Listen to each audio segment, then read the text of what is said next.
રાજ્યકક્ષાના મંત્રી અને છોટાઉદેપુર જિલ્લાના પ્રભારી મંત્રી મનીષા વકીલ છોટાઉદેપુર જિલ્લાની મુલાકાતે પહોંચ્યા અને ત્યારબાદ છોટાઉદેપુરના ધંધોડા ગામે અનુસૂચિત જાતિના પરિવારો સાથે બેઠક કરી અને પ્રભારી મંત્રી બન્યા બાદ બીજી વખત છોટાઉદેપુર જિલ્લાની મુલાકાતે પહોંચ્યા હતા।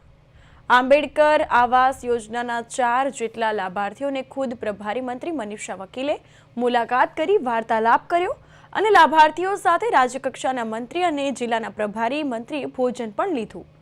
તો મુલાકાત દરમિયાન જિલ્લા ભાજપ પ્રમુખ ઉમેશ રાઠવા, જિલ્લા પંચાયત પ્રમુખ મલકા પટેલ અને તાલુકા પંચાયત પ્રમુખ કલ્પના રાઠવા સહિત ભાજપના હોદ્દેદારો અને અધિકારીઓ ઉપસ્થિત રહ્યા હતા।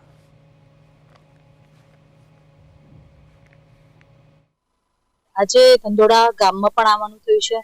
અનુસૂચિત જાતિના જે મારા ભાઈઓ બહેનો છે એમના ઘરે અને ખાસ કરીને શું યોજનાના લાભો સરકાર દ્વારા એમને લીધા છે અને ખાસ કરીને આંબેડકર આવાસ યોજનાનો લાભ લીધો છે।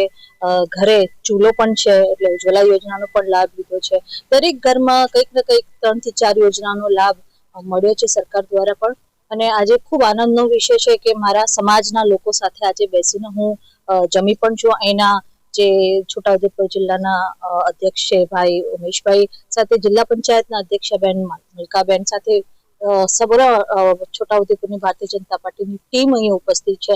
આખું ગામ અમારું એટલું સરસ સ્વાગત કર્યું છે અને એકદમ ઘરની લાગણી હોય એ રીતે ભાવનાથી અમને ખૂબ સારી રીતે જમાડ્યા છે।